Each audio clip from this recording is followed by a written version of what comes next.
आज हम डिस्कस करते हैं पहला लेक्चर जो कि सेकेंड ईयर मैथमेटिक्स है। इसको कैलकुलस भी कहते हैं, ज़्यादातर पोर्शन इसमें कैलकुलस है। तो इसमें हम लिमिट्स का जो टॉपिक है उसको डिस्कस करते हैं। सबसे पहले हम ये देख लेंगे इस लेक्चर में हम करेंगे क्या। एक तो पहले मैं इंट्रोडक्शन दूंगा आपको लिमिट्स की कि लिमिट्स क्या है, और एक्चुअली ये जो लेक्चर्स हैं ये कंसेप्चुअल लेक्चर्स हैं, इसमें हम कोई ज़्यादा प्रॉब्लम सॉल्व नहीं करेंगे और मैं उसकी रीज़न भी आपको बताऊंगा कि वो कंसेप्चुअल लेक्चर किस लिए बना रहा हूँ। दूसरा ये कि इसमें जो कंटेंट्स हैं वो एप्लीकेशन ऑफ लिमिट्स यहाँ पे ये अप्लाई होते हैं, थोड़ी सी उसकी मोटिवेशन हो जाए। Definition and notation of limit, फिर ये इसी के दौरान ही ज्योमेट्रिकल इंटरप्रिटेशन भी होगी कि लिमिट को कोई ग्राफ दिया हो तो उसमें लिमिट को मालूम करने का मतलब क्या होता है। फिर कुछ एग्जांपल्स और रूल्स ऑफ लिमिट हैं जो फंक्शंस पे अप्लाई होते हैं, तो वो हम देखेंगे। कंसेप्चुअल लेक्चर जो है इसकी मैं थोड़ी सी आपको मोटिवेशन दे दूं कि ये जो कंसेप्चुअल लेक्चर्स हैं इनकी इंपॉर्टेंस इसलिए है कि जब आप कोई प्रोफेशनल एग्जाम्स देते हैं उसमें इसकी वेटेज जो है वो 50% है, और ड्यूरिंग द एग्ज़ाम आपको प्रॉब्लम आधे घंटे का प्रॉब्लम सॉल्व नहीं करना होता, बल्कि 1 मिनट के अंदर या आधे मिनट के अंदर आपने ये देखना होता है कि इसका आंसर क्या है और कौन सी चीज़ बेस्ट इसको सूट कर रही है, वो जो मल्टीपल चॉइसेस हैं उनमें से। तो जिसका मतलब ये कि कंसेप्चुअली अगर आप चीज़ों को अंडरस्टैंड नहीं करेंगे तो आप जो है वो मोस्ट प्रोबेबली ईटा टेस्ट जो है वो आपने भले जितने भी नंबर लिए हों, ईटा टेस्ट में आपकी परफॉर्मेंस जो है वो बहुत ज़्यादा सफ़र करेगी या बहुत ही कम होगी। तो इसलिए ये कंसेप्चुअल लेक्चर जो हैं वो सबसे ज़्यादा इम्पॉर्टेंट है एग्ज़ाम जो प्रोफेशनल एग्जाम्स हैं उनके लिए। You can solve the problem yourself. जब आपको कंसेप्चुअली चीज़ें समझ आ जाती हैं फिर आप प्रॉब्लम खुद भी सॉल्व कर सकते हैं। इसका फ़ायदा ये है कि you save time and money. कोई एडिशनल आपको प्रिपरेशन नहीं करनी पड़ेगी टेस्टों की, तो कोई ट्रैवलिंग नहीं करनी पड़ेगी, कहीं जाकर रहना नहीं पड़ेगा। So this is the very big advantage of conceptual lectures. Nevertheless, problem solving skill is equally important. जैसे कि आप एग्जाम में जब आप बोर्ड के एग्जाम में पेपर सॉल्व करते हैं तो ऑब्वियसली आपको प्रॉब्लम सॉल्विंग स्ट्रेटजी और उसके स्किल्स जब तक आप प्रैक्टिस नहीं करेंगे तो ये आप प्रॉब्लम सॉल्व नहीं कर पाएंगे। तो इसलिए प्रॉब्लम सॉल्विंग स्किल्स डेवलप करना वो भी बहुत ज़रूरी है। सबसे पहले मैं आपको ये बताऊं कि एप्लीकेशन ऑफ कैलकुलस क्या है। कैलकुलस बुनियादी तौर पे it's rate of change. It can be used to solve problem such as, जैसे आपने इंस्टेंटेनियस रेट्स मालूम करने हैं, चेंज डायरेक्शन तब्दील हो रही है, वेलोसिटी तब्दील हो रही है, एक्सेलरेशन तब्दील हो रही है, कितनी तेज तब्दील हो रही है। इसके अलावा जो rate of change of voltage हो सकता है, rate of change of current हो सकता है। तो आपको पता है कि कैपेसिटर में अगर rate of change of voltage नहीं होगा, जैसे I C D V upon D T, तो वोल्टेज अप्लाई करने से कैपेसिटर में करंट फ्लो नहीं करेगा, वोल्टेज की तब्दील होने से कैपेसिटर के अंदर करंट फ्लो करेगा। इसी तरीके से इंडक्टर के क्रॉस जो वोल्टेज है वो भी एक डिफरेंशियल रिलेशनशिप है, उसमें रेट ऑफ चेंज है। सो ये rate of change of current है। आप करंट तब्दील करेंगे तो फ्लक्स तब्दील होगी, फ्लक्स तब्दील होगी तो वोल्टेज इंड्यूस होगी इंडक्टर में। अगर सिर्फ करंट देने से जो है, करंट की अमाउंट पे जो है वो अप्लाई करने से वोल्टेज इंड्यूस नहीं होती, बल्कि करंट की तब्दील होने से वोल्टेज इंड्यूस होती है। So rate of change are very important. Slope of the curve, जारी बात है किसी पॉइंट पे आप देखना चाहेंगे स्लोप जो है वो क्या बता रहा है आपको। Obviously slope is really important. Area under the curve in total, जैसे कोई वर्क डन आपने मालूम करना हो तो वो भी आप एरिया अंडर द कर्व से मालूम करते हैं। Centroid of regions, length of curve, surface area, जैसे फ्लक्स है, आपने किसी कॉइल के अंदर करंट फ्लो करवाते हैं और उसमें से फ्लक्स पास हो रही है, तो किसी खास पोजीशन पे वो कॉइल है और उसका जो एरिया है वो तब्दील हो रहा है, तो उससे क्या इफेक्ट पड़ता है उसकी टॉर्क पे, या उसके जो रिजल्टेंट मैग्नेटिक रिजल्टेंट फ्लक्स जो है वो कितनी है उसमें। तो इस किस्म की एप्लीकेशन जो है वो इसके अंडर आती हैं। तो पहले हम ये देखते हैं कि जो उसकी जो पहली एप्लीकेशन है इसकी कैलकुलस की, उसमें सबसे पहली जो चीज़ आती है वो एक्चुअली एरिया है। So we can estimate the area under a curve by drawing a series of rectangles and adding up their areas. चूँकि हमें मालूम है कि एरिया ऑफ अ रेक्टेंगल जो है लेंथ इंटू विड्थ है, तो इसके ऊपर हम जो है मुख्तलिफ इसकी ये जो फ़र्ज़ करें ये एरिया है 0 से लेके 8 यूनिट्स तक मैं देखना चाहता हूँ कि इसका एरिया अंडर द कर्व क्या है। तो उसके लिए फिर मैं कुछ रेक्टेंगल्स बनाऊंगा, क्योंकि अच्छा इन रेक्टेंगल्स में ये आप देख सकते हैं कि ये जो रेक्टेंगल्स हैं इनमें जो फर्स्ट करें जो स्टार्टिंग पॉइंट है उसमें मैं फंक्शन की वैल्यू लेता हूँ, एफ ऑफ 0 है, फिर वो हाइट मेंटेन रखता हूँ नेक्स्ट यूनिट तक, फिर एक और इस पॉइंट पे एफ ऑफ 2 पे जो कि इसकी वाई वैल्यू है, इस इतनी हाइट का मैं एक रेक्टेंगल की लेंथ सेलेक्ट करता हूँ और फिर अगले यूनिट तक जाता हूँ। फिर एफ ऑफ 4 यहाँ पे जो उसकी वैल्यू आती है ये हाइट है एक्चुअली। तो फंक्शन की जो वैल्यू है एक्स की वैल्यू, तो आपको पता है कि कोऑर्डिनेट्स जो हैं इसके यहाँ पे एक्स वैल्यू 2 है और वाई वैल्यू एफ ऑफ 2 है। So f of 2 means the y value. So y value is actually the height of the this rectangle. तो इस तरीके से इन रेक्टेंगल से मैं इन रेक्टेंगल का एरिया मालूम करके बता सकता हूँ कि 0 से लेके 8 यूनिट्स तक जो इस ग्राफ के अंदर एरिया आता है वो इतना है। लेकिन आपने यहाँ पे नज़र आ गया होगा आपको कि ये एरिया जो है ये बीच में इंक्लूड नहीं है। तो इसके लिए फिर आप ये कर सकते हैं कि मे भी आप रेक्टेंगल थोड़े से बाहर आपके चले जाएँ, इस तरह के बनाएं। स्टार्टिंग पॉइंट पे जाए, ये जितनी विड्थ आपने चूज की यहाँ से आप जितनी विड्थ है उधर से जो रेक्टेंगल्स बनाना शुरू करें। तो दिस एक में आप एक्सीड कर जाएंगे, एक में आप जो है वो जो एरिया है वो कम रह जाएगा। तो इसलिए फिर हम ये करते हैं कि जो एस्टिमेट करने के लिए एक्यूरेटली हम जो रेक्टेंगल्स हैं वो छोटे बनाना शुरू करते हैं। अब आप देख सकते हैं कि जब आपने रेक्टेंगल्स छोटे बनाए हैं तो अब जो एरिया ग्राफ और रेक्टेंगल्स के दरम्यान है ये अब कम हो गया। तो ये आप जितना ज़्यादा ये इसकी विड्थ रेक्टेंगल्स की कम करेंगे उतने ही ज़्यादा रेक्टेंगल्स बढ़ते जाएंगे और ये जो बीच में एरिया है ये कम होता जाएगा। तो अब ये हम विड्थ कैसे कम करेंगे, इसको बहुत छोटा करने के लिए we will use the calculus और हम लिमिट अप्लाई करेंगे इस विड्थ पे कि हम ये कहेंगे कि विड्थ जो है अप्रोच 0 करती है तो बेतहाशा इनफिनिट रेक्टेंगल्स जो है वो इस 0 से 8 यूनिट्स तक बनेंगे और एक्चुअली ग्राफ जो है वो कंटिन्यूस हो जाएगा। तो फिर हम ये कह सकते हैं और फिर ये होगा एक्चुअली कि जो आप सम कर रहे हैं इन रेक्टेंगल्स को, सो एक्चुअली आप रेक्टेंगल्स के एरियाज को सम कर रहे हैं, रेक्टेंगल एरिया का सम ले रहे हैं। तो जब आप इसकी जो विड्थ है फर्स्ट करें चेंज इन एक्स जो है, यानी ये जो विड्थ है ये चेंज इन एक्स है, तो इसको अगर आप बहुत ही छोटा कर दें इट अप्रोचेस 0, तो क्या हो जाएगा, ये जो समेशन है इट बिकम्स इंटीग्रेशन। ये वजह जो करली सिंबल है एस टाइप ये इंटीग्रेशन का सिंबल है, तो जो समेशन है it becomes integration. So integration is actually area under the curve. दूसरी इसकी एग्जांपल जो है वो सबसे मेजर कैलकुलस में दो ही चीज़ें, एक डिफरेंट ये है एरिया अंडर द कर्व है और दूसरा डेरिवेटिव्स या रेट ऑफ चेंज है। तो we can estimate the slope of a line, actually the tangent line to a curve at a point by drawing a series of line through point that are close to that point. तो हम first करें ये एक tangent line है, अगर हम इसको estimate करना चाहें तो हम क्या करेंगे, सीकेंट लाइन जो है, जैसे एक ये सीकेंट लाइन है, ये आप ग्रीन देख सकते हैं, इस ग्राफ को यहाँ पे इतना ज़्यादा क्लियर नज़र नहीं आ रहा है लेकिन फिर भी आपको नज़र आ रहा है कि ये सीकेंट लाइन जो किसी ग्राफ को 2 पॉइंट्स पे टच करे तो वो सीकेंट लाइन है और किसी ग्राफ को एक ही पॉइंट पे टच करे वो टेंजेंट लाइन है। तो हम टेंजेंट लाइन को एस्टिमेट करने के लिए इसके इर्द गिर्द हम सीकेंट लाइन्स ड्रॉ कर सकते हैं और उन सीकेंट लाइन्स को हम उनकी जो 2 पॉइंट्स हैं उन 2 पॉइंट्स को नज़दीक लाते रहें तो ये जो सीकेंट लाइन है वो टेंजेंट लाइन बन जाएगी। तो हमारा एस्टिमेट जो है इसका ब्लू लाइन का जो टेंजेंट लाइन है वो कम या ज़्यादा स्लोप की लाइन्स से शुरू करके हम ये इस टेंजेंट लाइन की तरफ आ सकते हैं। तो इस तरीके से हम एस्टिमेट कर सकते हैं। So the slope of the tangent line will be between the slopes found on the either side, इन दोनों साइड्स पे जो है वो जो स्लोप्स हैं उनके दरमियान उसका कोई स्लोप होगा। And the estimate will be more accurate if we choose points closer to the desired points। तो जितना ज़्यादा हम इसके नज़दीक जाते जाएंगे तो हम उतना ही ज़्यादा जो एक्चुअल टेंजेंट लाइन है उसका स्लोप मालूम कर पाएंगे। So calculus uses the concept of limit to determine the exact slope. तो एग्जैक्ट स्लोप आपने मालूम करना तो सेकंड लाइन पे आप जो है वो 2 पॉइंट्स हैं उनको बहुत ये इसकी पूरी फिगर बना के ये दिखाना पड़ेगा।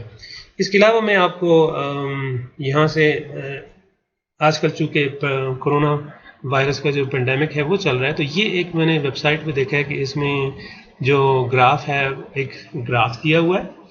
तो ये ग्राफ आई थिंक 13 अप्रैल 2021 से स्टार्ट हुआ है ये ग्राफ, और ये जो आज के जो स्टेटिस्टिक्स हैं, 8 तारीख है, आज 10 तारीख है, ये परसों तक, ये जो गुज़िश्ता परसों है, इस तक का डाटा इसमें अवेलेबल है। इसमें ये बताया जा रहा है कि डेली न्यू केसेस कितने आ रहे हैं।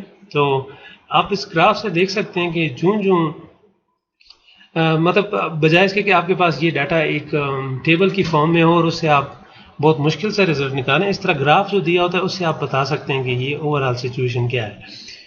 सिचुएशन ये नज़र आ रही है कि जो इस ग्राफ को देखे कि जो कोरोना वायरस के जो केसेस हैं वो अप्रैल में काफ़ी ज़्यादा, ये जो कुछ यहाँ पे जो डेट नज़र आ रही है, एक्चुअली ये स्मूथ कर्व है, जो आपको जो स्मूथ कर्व नज़र आ रहा है जिसपे ये डॉट घूम रहा है, और ये एक्चुअली एवरेज कर्व है, ये 7 दिनों की एवरेज निकाली हुई है। तो हम एवरेज कर्व की बात करते हैं। तो ऑन एवरेज ये लग रहा है कि यहाँ पे ये जो 20/4/2021 है, इसको केसेस जो हैं वो सबसे ज़्यादा थे, यानी इन दिनों में ऑब्वियसली जो नए केसेस थे वो 5,500 के नज़दीक थे। तो इसलिए दिस डेली केसेस, तो there would have been definitely the lockdown during this period।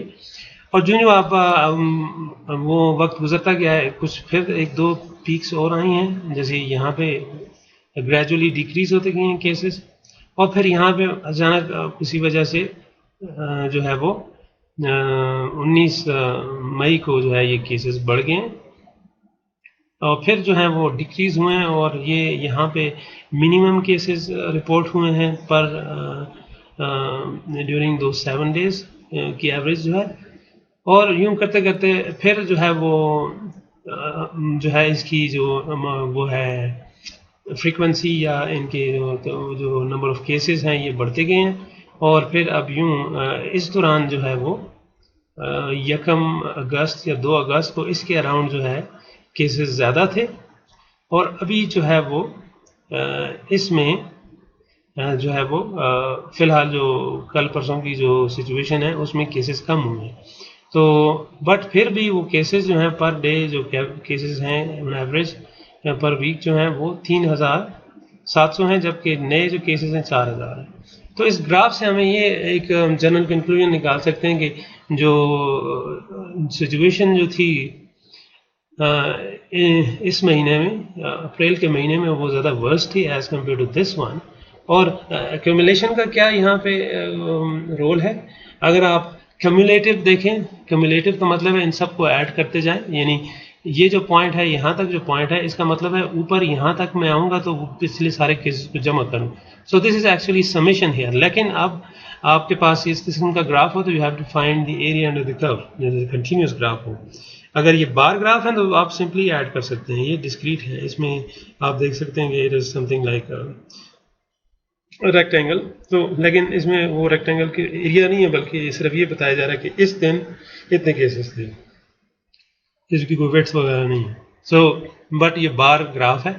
Any how, जब आप ये देखना चाहते हैं कि फर्ज करें इस महीने, फर्ज करें इस पर्टिकुलर पॉइंट जो मैंने रखा है 15 मई तक कितने केसेस थे, तो ये 8-8.5 लाख टोटल केसेस हुए थे।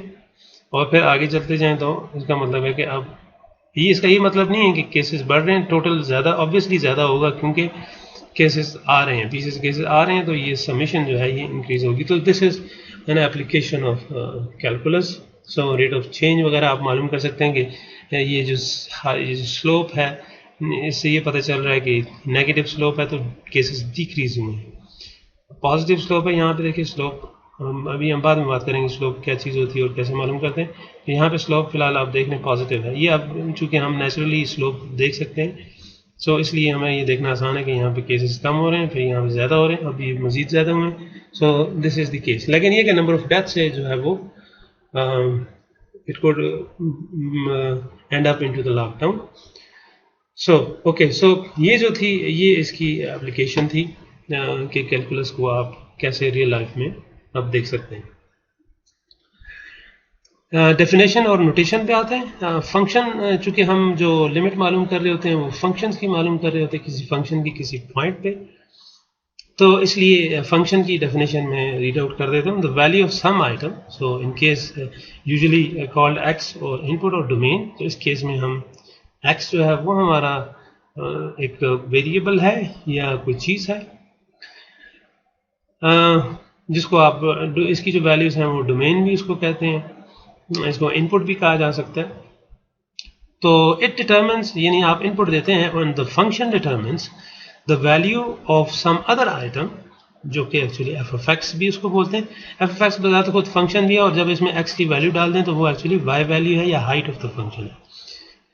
तो एफ ऑफ एक्स इस केस में फंक्शन है जिसको वाई भी कहते हैं, इस तरह भी लिख सकते हैं, y is actually f of x.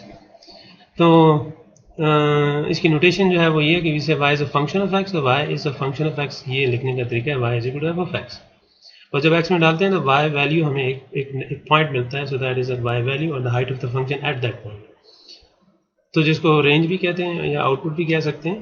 तो ये फंक्शन की नोटेशन है, और फंक्शन में बाज़ दफ़ा पॉइंट डिफाइन नहीं भी हो सकते, जैसे यहाँ पे है। So this is actually a hole. Hole means that x value के लिए यहाँ कोई y वैल्यू नहीं है। कैसे आ सकती है ये हम आगे एग्जांपल्स में देखेंगे।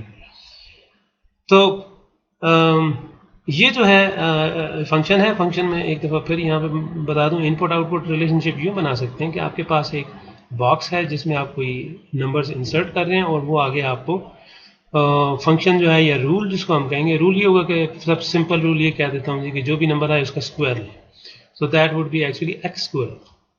तो x की वैल्यू मैं खुद सेलेक्ट कर लेता हूँ, 1 देता हूँ, 2, 3, 4, इसके बीच में भी वैल्यूज आप सेलेक्ट कर सकते हैं, लेकिन मैं आर्बिट्ररी रैंडमली ये सेलेक्ट करूँ। सो 1 आया तो 1 स्क्वायर, तो ये आ जाता है। So y is equal to 1 square which is equal to 1। तो फिर इसमें 1 आएगा तो x1 आएगा, तो x2 होगा तो फिर 2 स्क्वायर हो जाएगा 4, x3 आएगा तो 3 स्क्वायर हो जाएगा 9, 4 आएगा तो 4, यहाँ पे 4 इंसर्ट करें, 4 square, so 4 square is actually 16। तो यूजुअली जो आपने नोटेशन देखी होगी सेट नोटेशन, उसमें आप ये सर्कल बना देते हैं तो इट्स रिप्रेजेंट्स कि ये सम ये डोमेन भी इसको कहते हैं हम, ये जो है लेफ्ट साइड पे इट इज डोमेन, और y वैल्यूज जो हैं दे आर एक्चुअली रेंज, और डोमेन जो है वो x वैल्यूज हैं, और रेंज जो है वो एक्चुअली y वैल्यूज हैं। तो x के अगेंस्ट जो y वैल्यू आ रही है, इट इज 1-to-1 फंक्शन, यानी इसका मतलब है 1 देंगे तो 1 आएगा, 2 देंगे तो 4 आएगा, 3 देंगे। सो this is the mapping also, या एक खास रूल के तहत इनपुट दें तो आउटपुट आए, सो ये भी आप कह सकते हैं।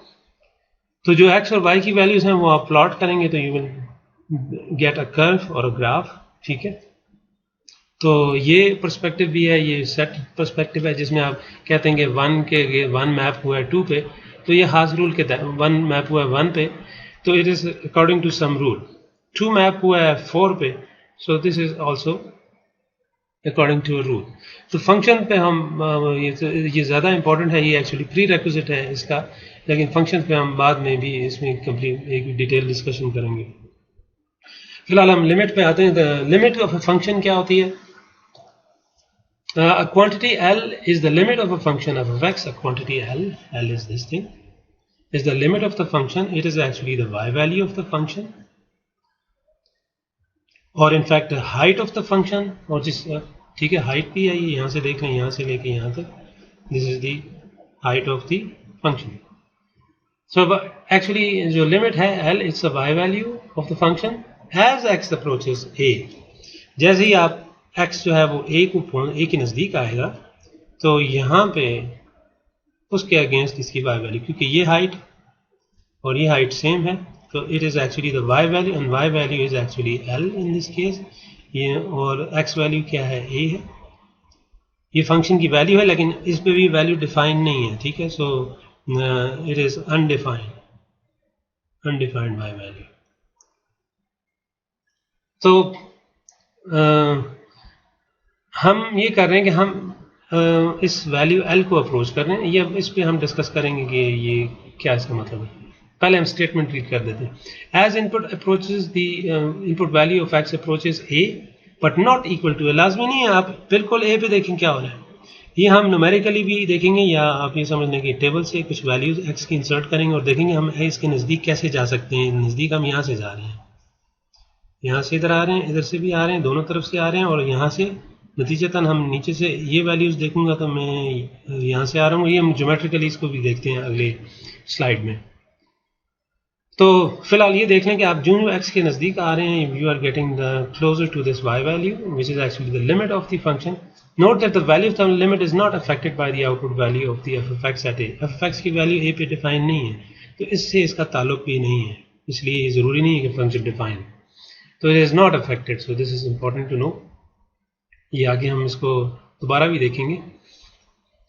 So both a and l must be real numbers. So as x approaches a on the x-axis, f of x approaches l on the y-axis. So this is actually the meaning. जो अब x approaches a है, y value approaches l. इसको लिखने का तरीका क्या है, limit, और पढ़ने का तरीका क्या है, limit x approaches a, the function f of x would get the value l, which is actually the y value. So it doesn't mean that you substitute the a here, लेकिन आप ऐसा करते हैं बास प्रॉब्लम में, तो वो भी हम देखेंगे क्यों करते हैं। इसको हम, इससे हम क्या मुराद लेते हैं, स्टिकी नोट्स एक मैंने लगाया, the value of the function of x can be made as close to the number l, ठीक है, as we please by taking x value sufficiently close to but not equal to a, यानी हम बिल्कुल a के ऊपर नहीं जा रहे, a के बहुत नज़दीक जा रहे हैं। सो यही पूरा पॉइंट है लिमिट का, कि getting very close to this. कैसे जा रहे हैं वो हम बाद में देखेंगे। सो एज एक्स, ये इसके मुख्तलिफ रीड करने के तरीके हैं, तो वो कि वही वाई वैल्यू है। So just read out this, और ये आप इसको देख लें, और ये वही की बात करने के मुख्तलिफ तरीके हैं, तो ताकि आपको कोई एक चीज़ समझ नहीं है तो दूसरी से समझ जाएंगे। जो यहाँ पे इंपॉर्टेंट क्वेश्चन है जो राइज होता है वो ये कि फ्रॉम विच साइड, लेफ्ट और right, we have to approach x, यानी इस एक्स को हमने कहाँ से अप्रोच करना है, लेफ्ट से करना है, राइट से करना है, या इनहेरेंटली, या जो एक्स अप्रोचेज है इसका मतलब क्या है कि लेफ्ट से या राइट से।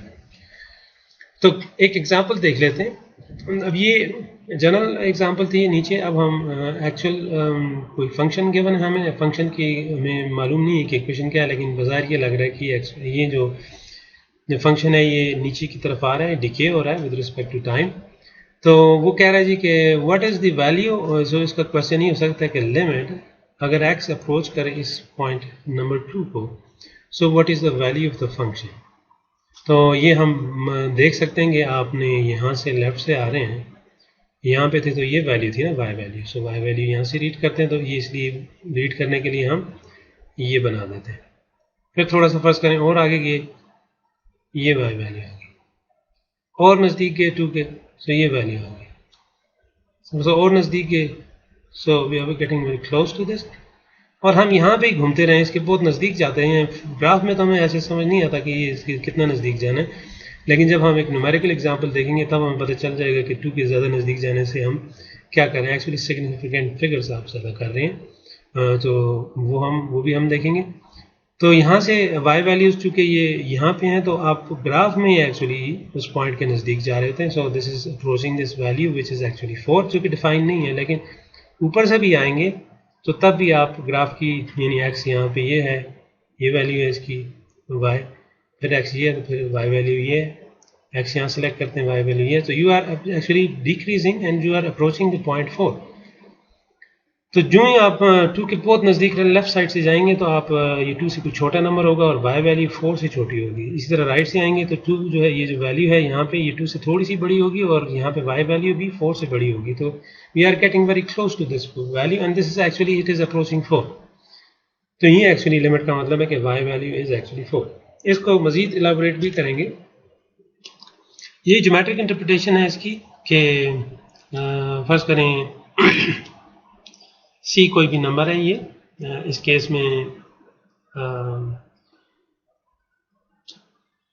ये वही अप्रोच करना दिखा रहा है कि x अप्रोचेस C, तो x अप्रोचेस C का मतलब है कि आप C के नज़दीक पॉइंट्स लेते जाएं, और यहाँ पे आएंगे तो y वैल्यू देखें बढ़ रही है, तो एक्चुअली हमें ग्राफ के साथ चलना चाहिए। यूँ ऊपर जा रहे हैं हम, तो देख रहे हैं कि हम ये जो L फॉर एग्जांपल ये है, L की जो वैल्यू है वो यहाँ पे है, so this is actually L। So हम we are approaching this value L, so नीचे से हम जा रहे हैं तो हाइट बढ़ती जा रही है, तो we are actually going up toward this point.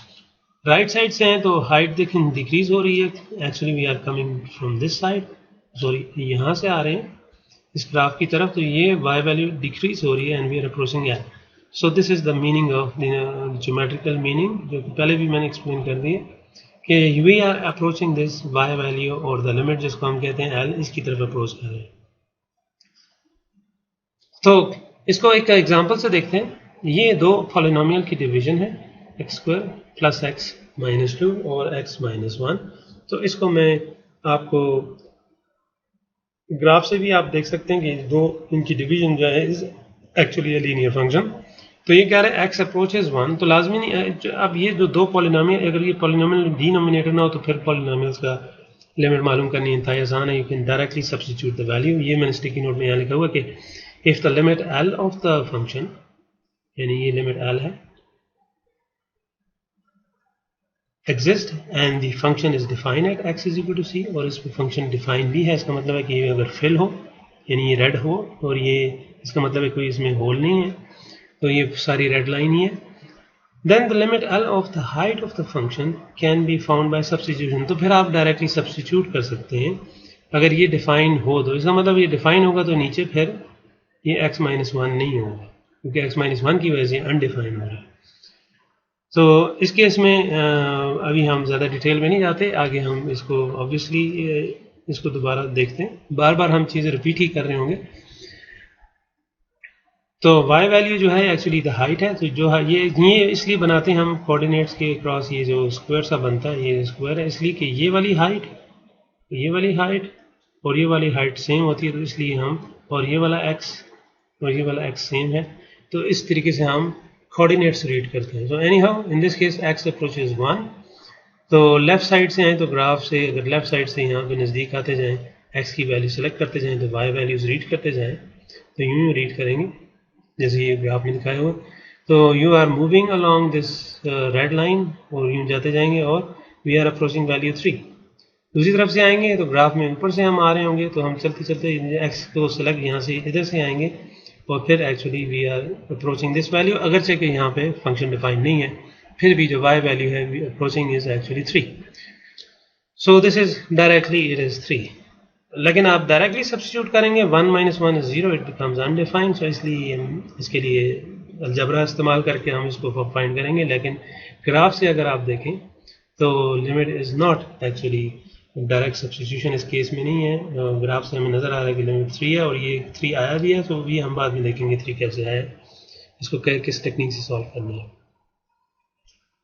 अब जो है वो जो हमने शुरू में बात की थी कि अप्रोच हमने कैसे करना है, या अगर लेफ्ट साइड से आ रहे हैं उसका क्या मतलब है, कि राइट साइड से आ रहे हैं उसका क्या मतलब है।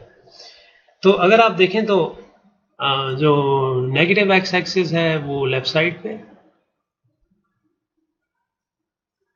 नेगेटिव एक्स एक्सिस, और पॉजिटिव राइट साइड पे क्या है, positive x axis, sorry negative x axis और ये पॉजिटिव एक्स एक्सिस।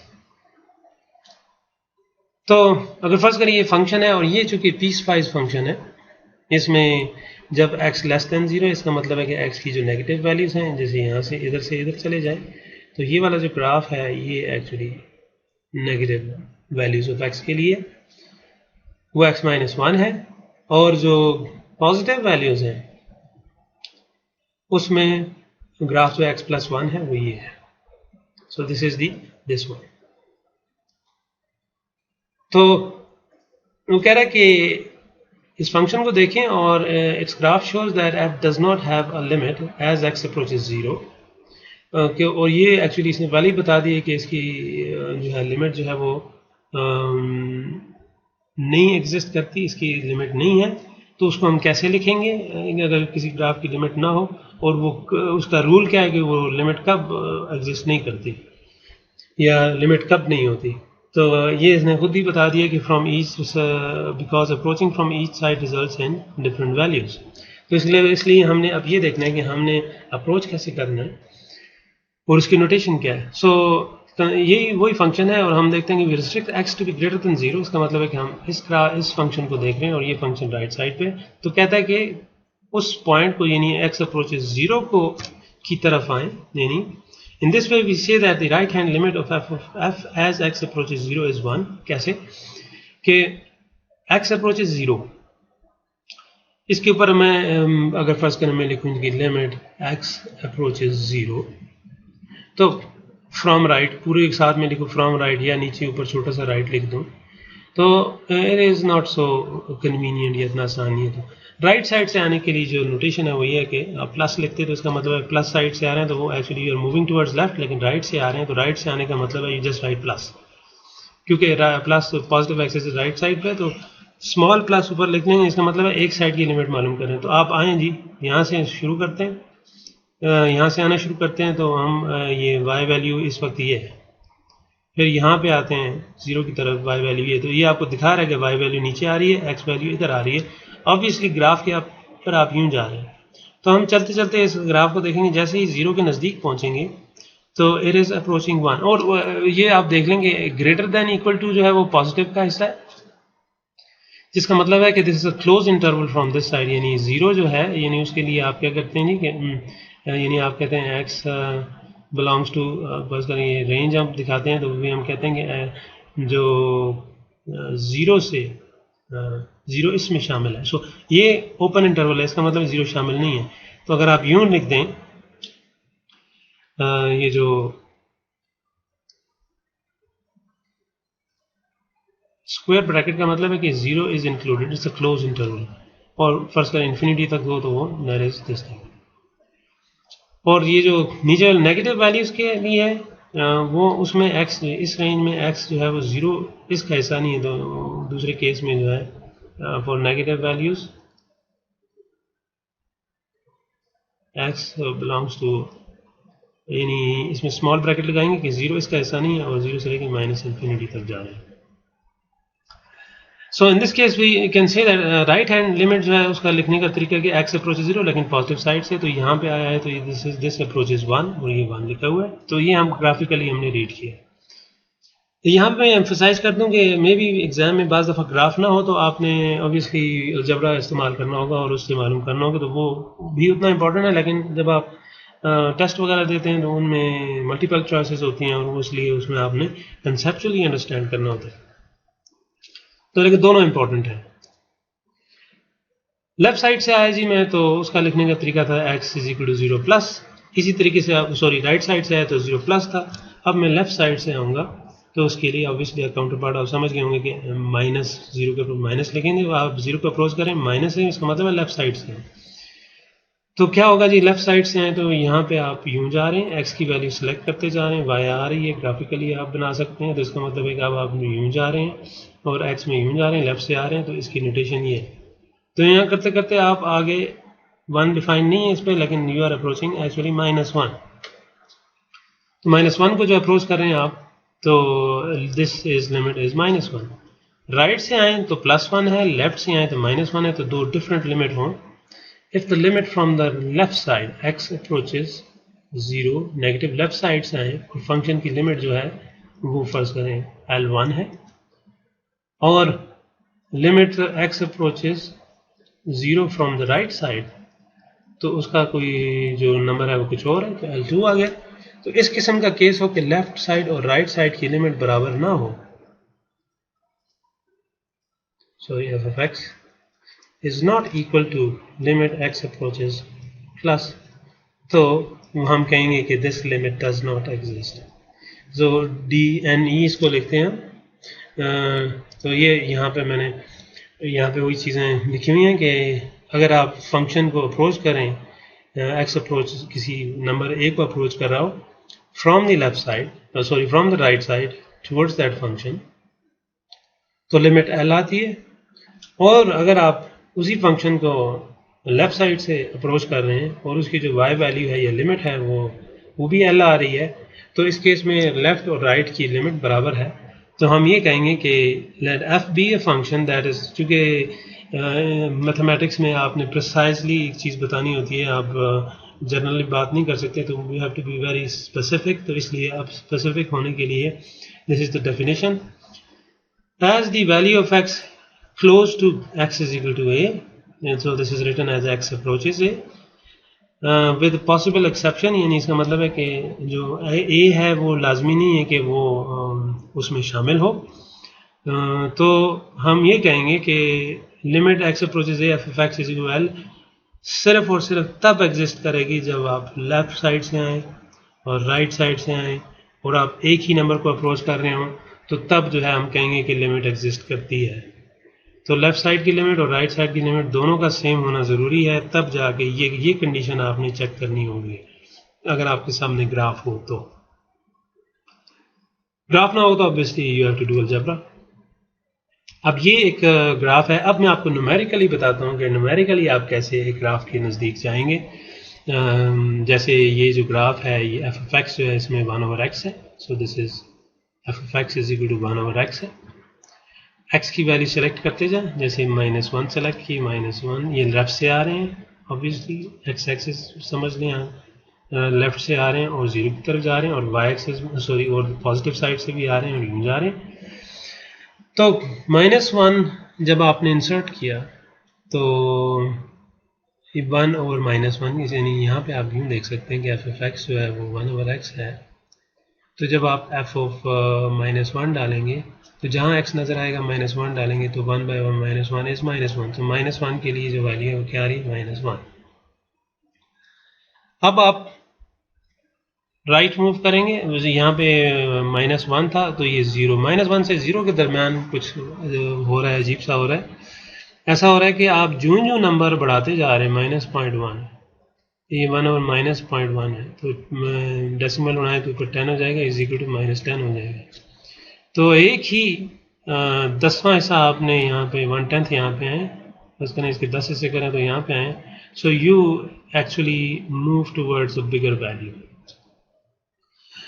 और अगर फर्ज करें आप और नज़दीक आए, ये देखें न्यूमेरिकली अब हम नज़दीक क्या आ रहे हैं, एक सिग्निफिकेंट फिगर बढ़ा रहे हैं। अब 0 ये नंबर बहुत छोटा है, इसका मतलब है ये 0 पे नज़दीक है, और छोटा सिग्निफिकेंट बढ़ा दें तो और नज़दीक होता जाएगा। और और मतलब मैं कितना इसमें ऐसी एग्जिजरेट करता हूँ, तो ये जो है मैं जितने मर्जी 0 लगा लूँ, जितने मैं लगा सकता हूँ लगा रहा हूँ, और मैं ये कह रहा हूँ कि ये अब 0 के बहुत नज़दीक है मेरे हिसाब से, लेकिन फिर भी आप इन्फिनिटली आगे जाके इस तक जा सकते हैं, फिर भी इसमें बहुत सारे नंबर्स हैं। तो कितना करीब, बहुत करीब। तो so this is for me this is very close to 0, it is almost 0। अगर ये कुछ किसी ऑब्जेक्ट का साइज है तो मेरे हिसाब से वो ऑब्जेक्ट एग्जिस्ट ही नहीं करता, but anyhow there could be some things of this size. So but anyhow we get close to this one. तो अब आप देखेंगे इसकी फॉर्म 1/f ऑफ -0,0,0,1, तो दिस इज 1/-0,0, वही यहाँ पे लिखते हैं। तो ये एक्चुअली बन जाएगा, ये ऊपर चला जाएगा तो 1 2 3 4, सो दिस इज 10⁻⁴ और साथ माइनस साइन है। सो यहाँ पे आप बहुत यहाँ से लेके यहाँ तक आप इधर से इधर ट्रैवल करने में you got to infinity, actually so -infinity. तो अब बजाय इसके कि ये इसी फिगर को राइट साइड से अप्रोच करें, इसने फिगर को कॉपी किया है, यहाँ पे आके राइट साइड से अब हम देख रहे हैं, लेफ्ट साइड से हम जा रहे हैं -इन्फिनिटी की तरफ, और राइट साइड से अब हम अप्रोच कर रहे हैं एक्चुअली 0 को। तो देखें 1 था तो 1 आया, यहाँ 1 है तो 1/1 इज 1, 0.1 है तो 0.1 यहाँ पे डालें, तो ये आ जाता है 1/10, ये 10 आ जाता है। सो दिस मीन्स दैट ये 10 इज समवेयर हियर, ये स्केल के मुताबिक नहीं है, 110 यहाँ पे है तो this is might be 10, so this might be 1000 this by value, or maybe 100. Okay, 10 है तो this might be 100. So आप नज़दीक आ रहे हैं और नंबर छोटा हो रहा है, you are approaching, और छोटा हो रहा है और छोटा हो रहा है, तो you are getting closer to this, लेकिन y वैल्यू क्या हो रही है, नतीजतन बड़ी होती जा रही है because of the function itself. So this is going up and up, and this from this to this you approach, the limit is approaching infinity, plus infinity। तो यहाँ से आ रहे हैं तो प्लस इन्फिनिटी की तरफ 0 पे, यहाँ लेफ्ट साइड से आए तो -इन्फिनिटी की तरफ जा रहे हैं, और राइट साइड पे जाएं तो राइट साइड से आए तो प्लस इन्फिनिटी की तरफ। तो ये जो ग्राफ है लेफ्ट और राइट से देखें तो दो मुख्तलिफ वैल्यू आ रही हैं, लेकिन यहाँ पे ये वजह नहीं है। जैसे ही किसी फंक्शन की y वैल्यू इन्फिनिटी की तरफ जाए तो हम ये कहेंगे कि limit does not exist, DNE। Infinite हो जाए, लेकिन यहाँ पे एक तरफ पॉजिटिव इन्फिनिटी है, नेगेटिव इन्फिनिटी, तब भी हम ये कहेंगे कि ये limit does not exist. So this goes without any bound. So it's इसकी कोई बाउंड्री नहीं है, जा ही रहा है सीधा.